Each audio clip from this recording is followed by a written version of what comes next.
Oi pessoal, nesse módulo e no próximo eu vou falar muito sobre o Metasploit. Eu já tinha comentado sobre ele anteriormente e até na própria divulgação do curso a gente fala que o grande foco do nosso treinamento é em cima do Metasploit. Por que ele é tão importante assim? O Metasploit, primeiramente, foi criado pela mesma empresa que fez o scanner Nexpose, que é a Rapid7. Antes do Metasploit e de programas similares, como o Core Impact, Immunity Canvas e outros programas do tipo que são concorrentes deles, era muito mais complicado você identificar e explorar uma vulnerabilidade. Só para dar um exemplo, para ficar mais claro, eu abri uma imagem aqui com um copo. E vai me ajudar a explicar um pouquinho sobre um tipo de vulnerabilidade mais comum, que é a de overflow. A gente tem vários tipos de overflow de buffer. Você tem aí overflow da pilha, stack, overflow da memória heap. Não vem ao caso aqui detalhes técnicos não. A ideia aqui é o seguinte: quando você cria um programa, você desenvolveu um programa qualquer lá para receber uma entrada de dados e você especifica uma área da memória para esse programa preencher. Imagina que a área da memória que você especificou é do tamanho de um copo, desse aqui, ó. Então, o que acontece? Pode ser que você preencha apenas metade do copo. Então, um exemplo bem simples. Você criou um programa lá para recolher o nome do usuário e você pode recolher até 60 caracteres, só que você está usando 30 no máximo. Você colocou um campo lá para o cara digitar de até 30 caracteres. Mesmo, mas aí nunca vai chegar nos 60. O problema é que essa sua limitação com base no campo ela é muito falha. Que alguém pode pegar o parâmetro e passar mais do que 60. O ponto é, se esse copo tivesse uma tampa, ou seja, se ele tivesse um meio programado de impedir que ele entornasse, beleza. O problema é que ele não tem, ou seja, a partir do momento que ele encher mais do que a capacidade dele suporta, ele vai ter um overflow, ele vai vazar para fora aqui. Então, o que acontecia anteriormente, antes dos frameworks de exploits, igual o Metasploit? Eu descobri uma falha, vamos supor, no servidor web. Descobri uma falha no IS da Microsoft. Aí, o que eu tinha que fazer? Se a falha fosse remota, eu tinha que identificar primeiramente qual endereço exato da memória que está ocorrendo a falha. Ou seja, em que ponto que ocorre o overflow. Em que ponto que eu posso colocar um código malicioso aqui, que eu vou conseguir fazer com... Pensa só, se vazar a água do copo, imagina que o copo é uma entidade fechada. Se está vazando a água do copo, essa água, que estou representando aqui como se fossem os dados, vai tocar a mesa, que seria o seu sistema operacional. Então, se isso aqui fosse um programa e eu conseguisse inserir meus dados aqui, eu chegaria até no seu sistema operacional, que é a mesa. Então isso a gente chama de payload. Vai ser um código malicioso que vai ser rodado para um acesso ao sistema operacional após corromper o sistema.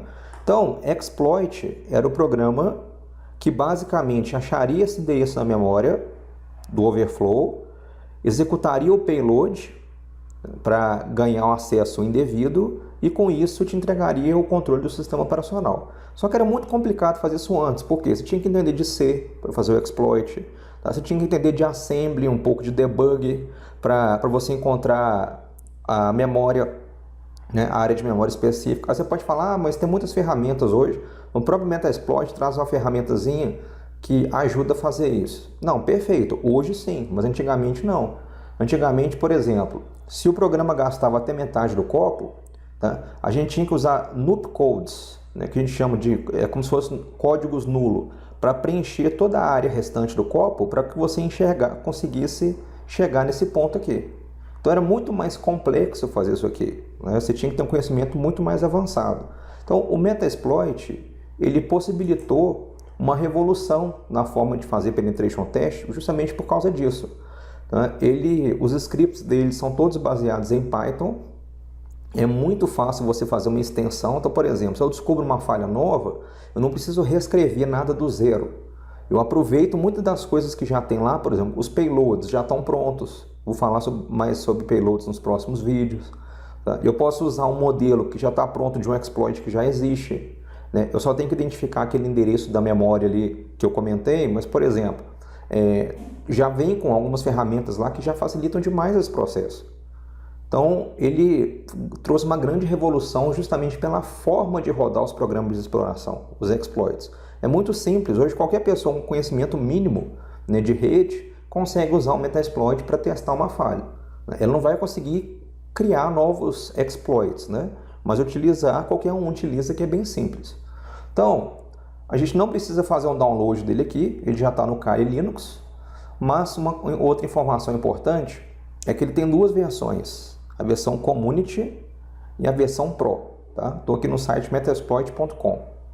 A versão Community, que é a que a gente usa, ela tem muitos recursos, tá? Mas a Pro, ela vai além. Tá? Ela tem recurso demais da conta. Vale a pena que depois você abrir, dar uma olhada aqui na documentação da Pro. Por exemplo, um dos recursos muito úteis que tem na Pro e não tem no Metasploit, versão comunidade, que é criar um payload dinâmico. Basicamente, na hora de você rodar lá o código malicioso, ele criar uma permutação dele de forma que o antivírus não detecta. A gente, para fazer isso, tem que fazer na mão, né? Então, ele já tem isso de forma automática. Então, tem várias facilidades, integração com scanner e várias outras coisas mais avançadas que tem na versão Pro. Vale a pena, quando você é um pentester profissional, né, ou você trabalha para uma empresa grande, adquirir a versão Pro. Mas, no dia a dia, para fazer testes menores, o Community é mais do que suficiente. Então, vou vir aqui na máquina virtual, só mostrar como que a gente pode inicializar o Metasploit. No próximo vídeo eu vou entrar mais detalhes dos comandos, tal. Aqui é só uma introdução geral sobre o programa. Então aqui, ó, MSF console. Tá? Basta vir no shell, você poderia até clicar aqui direto, né? Mas eu prefiro aqui vir no shell e digitar MSF console. Antes de eu rodar, só mostrar uma coisa aqui, ó. Onde está esse cara? Vamos dar um locate nele aqui. Ele vai achar vários locais aqui, mas a pasta dele mesmo é essa aqui, ó. User Share Metasploit Framework.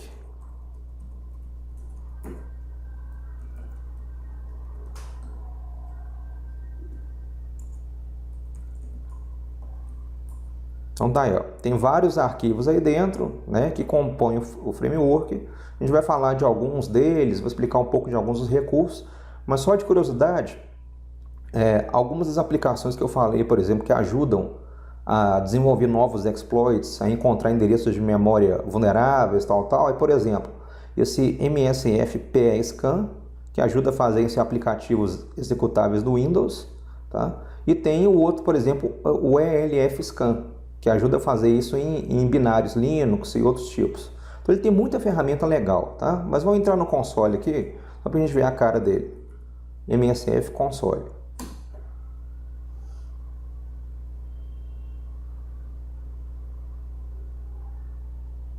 Ele é bem interativo, muito fácil de usar, possui uma interface web, mas o pessoal não dá muita preferência para a interface. Detalhe para esse erro que deu no início, falha de conectar ao banco de dados. O Metasploit ele é integrado ao PostgreSQL. Por padrão, ele já vem no Kali 2.0 integrado com isso. No próximo vídeo, eu vou mostrar a gente iniciando o serviço do Postgre e o que você pode fazer com essa integração que a gente tem junto com o Metasploit aí, as facilidades que traz essa integração com o banco de dados. Então tá aí. Esse aqui é a carinha do Metasploit. Ó. A gente tem aqui um desenho aleatório que ele mostra aqui, a versão atual, né, a data da versão atual. Se você der o comando MSF Update, você pode atualizar ele. Né? Aqui você tem a quantidade de exploits atuais que tem no sistema, módulos auxiliares, vou falar mais sobre isso depois. O número de payloads, que é o que eu falei, né? É o código que você vai rodar no sistema após explorar a falha. Os encoders para dificultar a detecção. E os NOPs, que é o que eu expliquei também. Que são aqueles códigozinhos que você vai colocar ali para tentar chegar no ponto que você pode explorar a falha. Tá? Mas isso aqui é mais quem está desenvolvendo exploits. Para nós aqui no teste nós não vamos fazer não. E aqui você tem um consolezinho, no qual você pode digitar os comandos.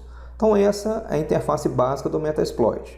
Esse vídeo era só para explicar mesmo geral como é que o programa funcionava, qual que era a função, o objetivo dele. No próximo vídeo a gente vai falar um pouquinho então da integração do Metasploit com o banco de dados.